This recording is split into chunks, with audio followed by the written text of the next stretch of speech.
My parents just ruined my credit score, and I'm going to explain exactly how I ended up owing a staggering $250,000. I'm 23 years old, fresh out of college, and I've been dealing with a problem that has been slowly building up over the years. My parents have always shown a clear preference for my twin sister, Julie, and it's something I've struggled with for a long time. After high school, I was excited about studying law. I had high hopes of securing a scholarship to help cover the costs. But my parents weren't as optimistic. They insisted that I apply for an education loan to secure my spot at college as soon as possible. Since I was still under 17 at the time, I had little understanding of how loans worked. I trusted my parents' judgment and agreed to take out the loan, believing they had my best interests at heart. Most of the loan paperwork was handled by my parents. They took care of everything, and I simply signed wherever they asked me to, not fully understanding what I was committing to. Then the scholarship results came in. I was thrilled to find out that I had received a partial scholarship. This meant that half of my college fees would be covered. Naturally, I asked my parents what they planned to do about the remaining fees, given that the loan seemed larger than necessary. They assured me that I didn't need to worry about it, they would handle everything.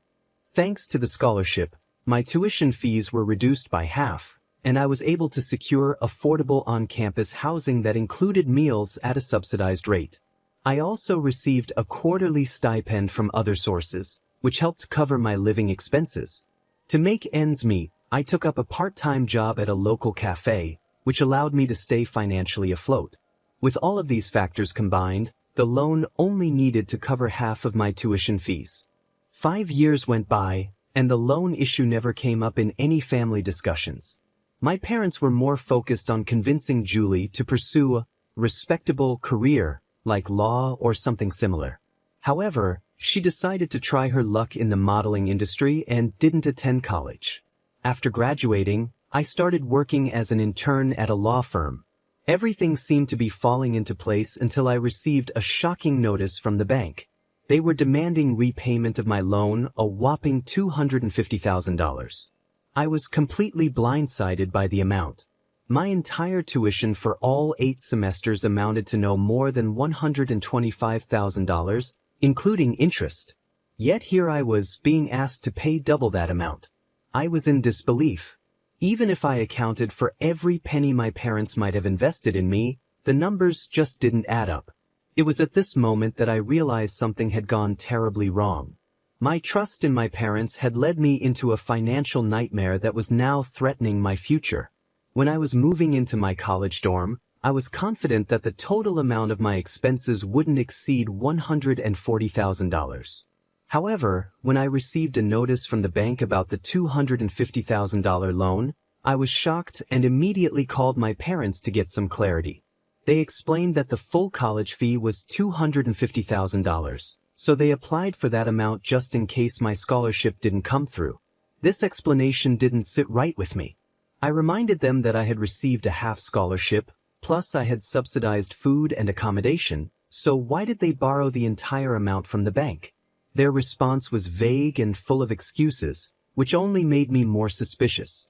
Realizing this wasn't something I could resolve over the phone, I decided to visit them the following weekend.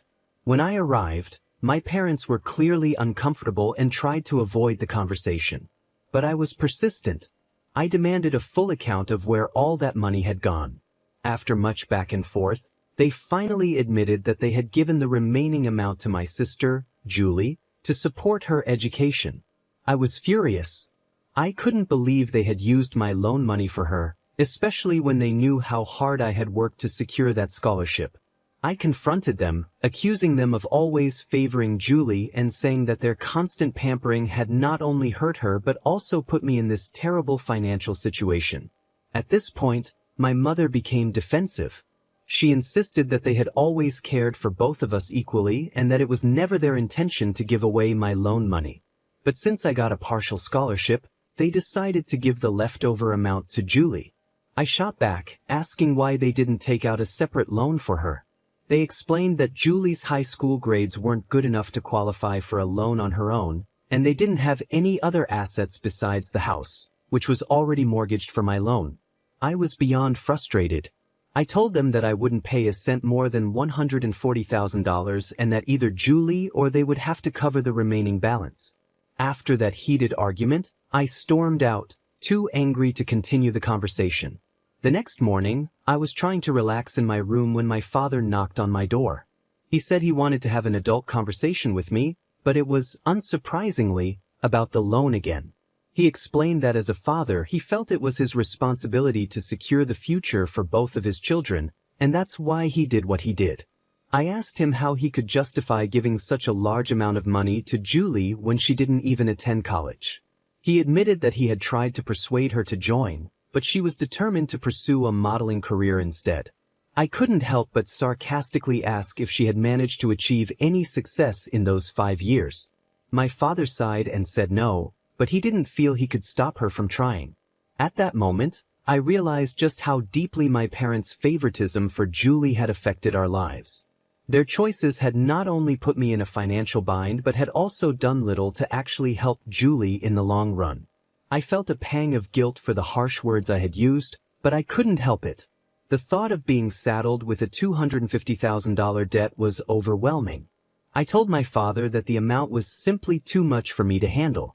He tried to reassure me, saying that I was earning a decent stipend from my current job, and once I transitioned to full-time work, I would be making enough money to repay the loan without too much difficulty.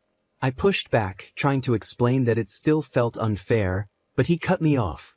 He reminded me that I was only 23 years old and had 6 years to pay off the loan.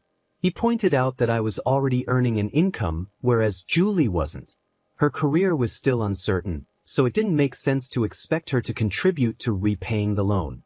He then launched into a lecture about how a man is supposed to be selfless, and that I needed to learn this lesson if I wanted to be a good husband and father in the future. I wasn't convinced by his reasoning, but I decided to let him talk, rolling my eyes as I listened. The truth is, I'm really struggling with the idea of paying $100,000 on my sister's behalf. Is this really my responsibility? Or is it just being dumped on me because I'm earning and she isn't? I'm genuinely confused. I've spoken to a few friends, and their opinions are mixed. Some think I should pay the loan, while others, including my girlfriend who was also my college classmate, believe that I shouldn't be responsible for the entire amount. They feel that my sister should at least contribute something. That's why I'm here, hoping to get a neutral opinion from strangers. I think I've covered all the relevant details, but if there's anything I've missed, please let me know in the comments and I'll update the information. Update 1. Hey everyone, I've received a lot of comments pointing out that it's not possible to transfer an education loan to someone else.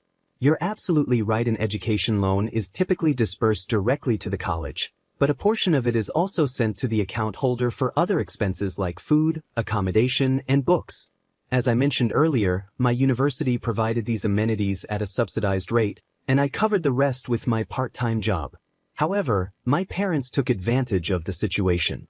They withdrew the remaining $100,000 from my personal account and transferred it to my sister.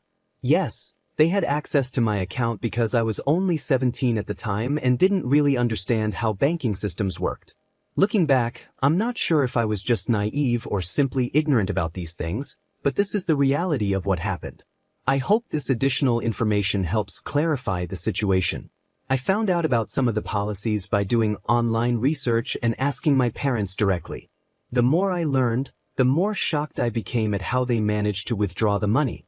They claimed the money was used to cover my expenses, but the truth is, those expenses never added up to $100,000. So how did they manage to take out that much? The answer was startling. They created a fake bill. Yes, you read that right. They admitted to fabricating a bill because, according to them, they had no other choice. But the reality is, they did have a choice, one that didn't involve withdrawing the money. During our conversation, I walked out on them several times, overwhelmed by the situation. But I quickly realized that storming out wasn't going to solve anything. The loan was in my name, and if I defaulted, it would destroy my credit score, not theirs. If worst came to worst, I'd be the one facing legal consequences, not them. So I took a deep breath, calmed down, and told them that if Julie couldn't pay back the loan, then they would have to pay the $100,000 on her behalf. It was that simple.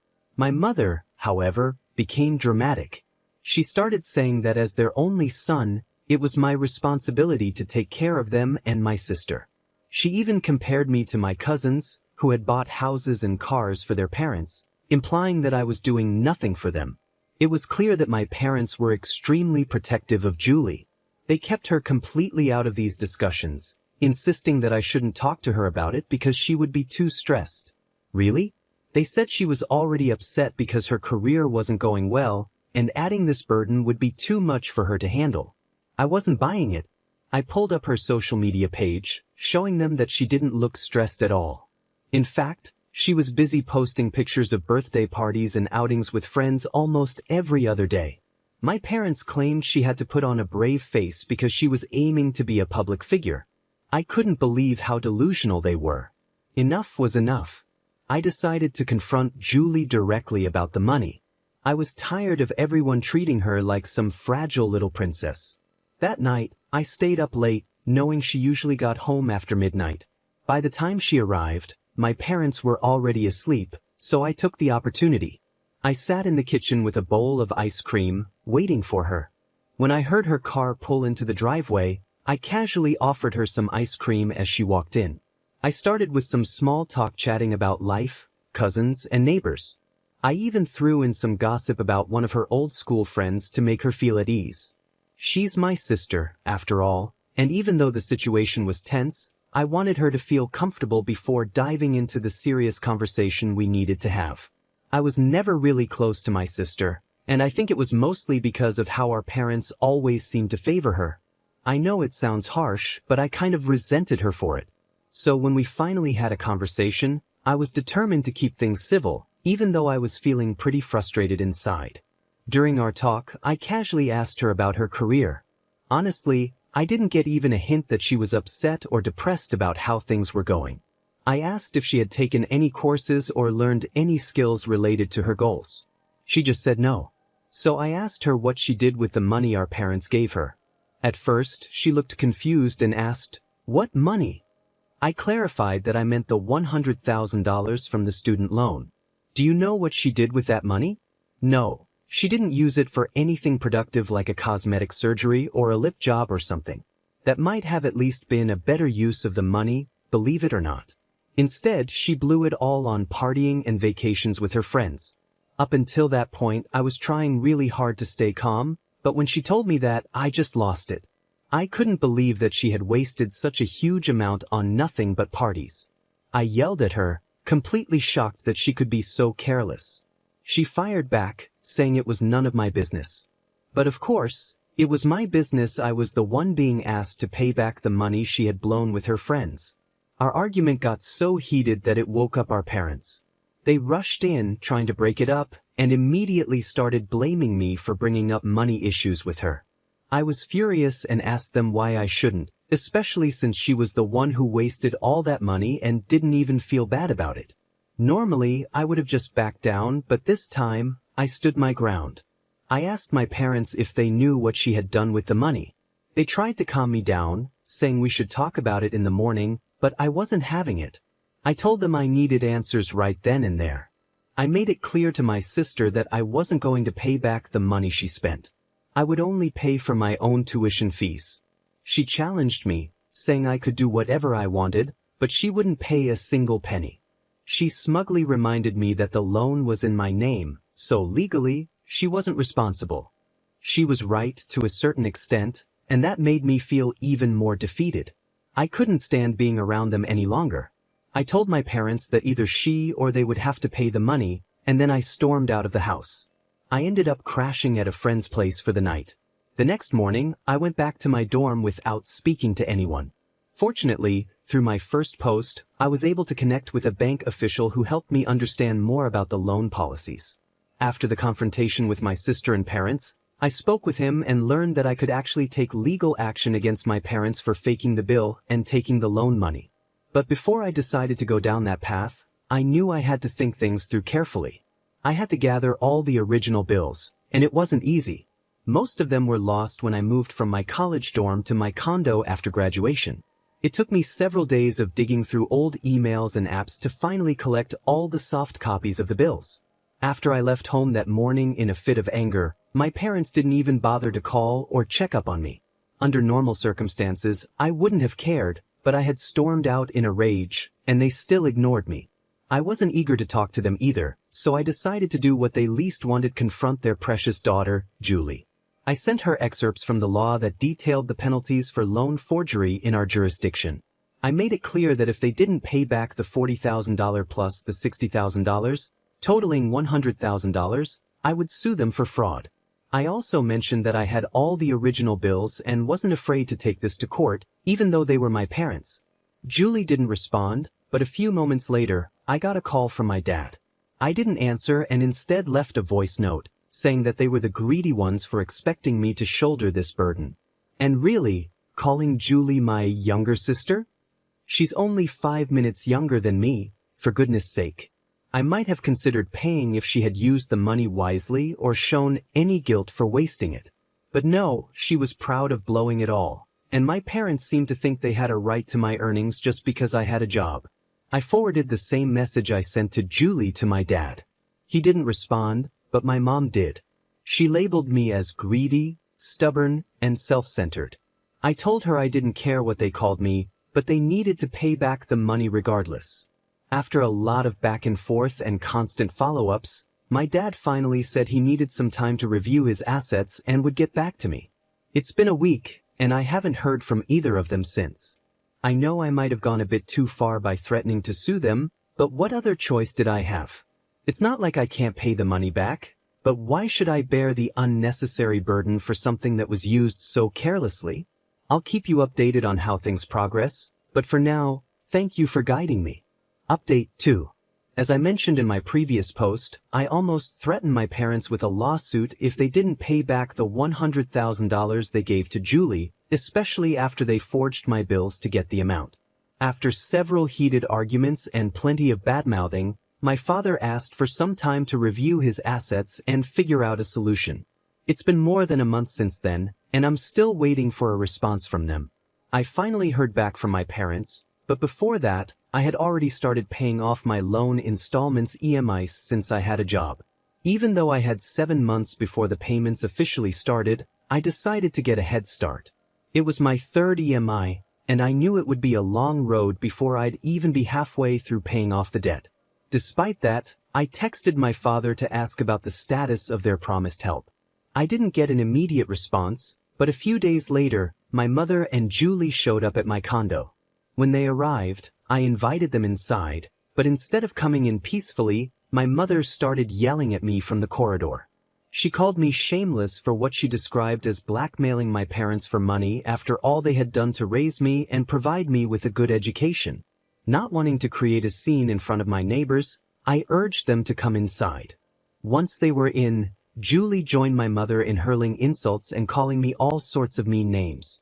I couldn't hold back any longer and shouted at Julie, telling her she should be the one ashamed for wasting such a huge amount of money, and that she should be responsible for paying it back. Julie, however, argued that she never asked our parents to give her the money, they did so on their own, and now she didn't feel liable to repay it. Do you see any logic in that? Neither did I. My mother then resorted to emotional blackmail, reminding me that they had even mortgaged their house for my future. I lost my patience and told them that if that was the case, I'd stop paying the EMIs and let the bank auction the house to recover the loan amount. At that point, they realized I wasn't going to be swayed. They left, cursing me as they walked out. About a month later, I followed up with my father again, insisting that they needed to pay back the money. He replied, saying they were planning to partition the backside of the house to rent it out, and that the rental income would be used to pay the EMI for Julie's share of the loan. While I felt bad that our family home had to be split up to repay the loan, I knew Julie should feel even guiltier, but she didn't. Instead, she continued to blame me for disrupting the peace in the household. I've stopped caring about her accusations. For now, I'm continuing to pay the EMIs. I spoke with the bank manager about the loan term, and he told me I still had 3 more years before the $140,000 would be fully paid off. So, I have 4 years to try and squeeze the money out of my parents' pockets. Hopefully, by then, they'll be able to come up with the money. I'll keep you updated if anything changes. Update 3. Hey everyone, I know some of you have been wondering where I went. It's been 4 years since I posted my story here, and a lot has changed during that time. I'm now a corporate lawyer living in United States. I'm engaged to my college sweetheart, who I mentioned in my previous post, and we're planning our wedding for next year. On top of that, I'm finally free from my student loan. I've paid it off completely.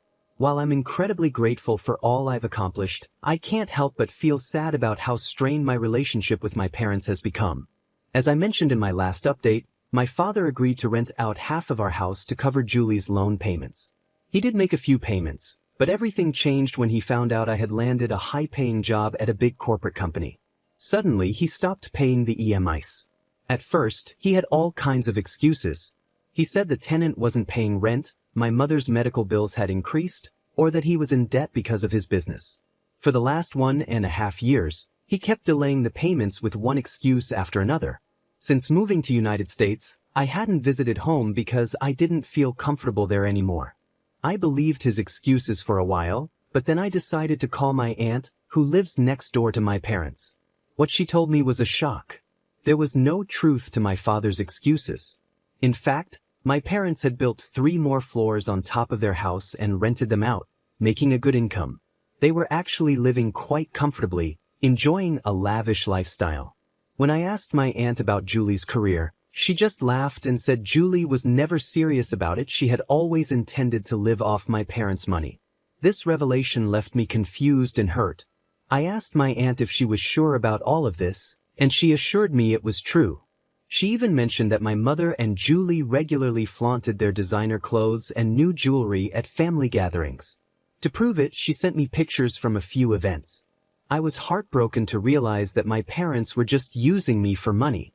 Angry and betrayed, I sent my father a final ultimatum. I told him that if they didn't start paying back the money, I would have no choice but to file a police complaint against them. By then, I was already in United States, and I warned him that I would default on the loan, which would result in them losing the house they had mortgaged. I also made it clear that I no longer needed any credit from the bank, so I wasn't afraid of the consequences. I decided that I didn't care about taking a hit on my credit score anymore. It just didn't matter to me. The same toxic cycle continued, where my parents and sister ganged up on me, verbally abusing me to the point where I almost considered just paying off the entire debt to get them off my back. Thankfully, my girlfriend stood by me through it all. She helped me stay strong and even got her sister involved, who happens to work with the police. Her sister called my parents and informed them that I was at the police station, ready to file a forgery complaint against them. Although it wasn't a criminal case, they suggested an out-of-court settlement. I felt bad about having to resort to such measures, but I knew it was necessary. My father eventually agreed to pay the money, but I made it clear that I didn't want to keep dealing with this mess over and over again. I insisted they pay the entire amount in one go. I knew they had the money. My aunt had told me that just 7 months earlier, my grandfather's house had been sold, and each of my father's siblings, including him, had received $300,000 as their share. After some hesitation and more threats of police involvement, my father finally agreed to pay the full amount. He transferred the money a week ago, and I immediately used it to pay off the remaining balance on my loan, closing it out for good. Along with the payment, my father sent me a note saying they were disowning me and cutting me off, telling me never to contact them again. That message broke me. I cried, feeling the sting of being disowned by my own family. My girlfriend tried to comfort me, reminding me that it wasn't my fault and that they were just greedy and selfish people. But no matter how terrible your family is, being disowned by your own blood is deeply painful. For a moment, I even blamed myself for the whole situation and thought about giving them the money back. But as my emotions settled, I realized that no matter what I did for them, they would never truly value or appreciate me. I had been paying the EMIs for 4 years, and they never once expressed gratitude or love. They never asked me politely for help. They always demanded it as if they were entitled to it. Meanwhile, they were showering their wealth on my sister, who had done nothing to deserve it, simply because she was their little girl.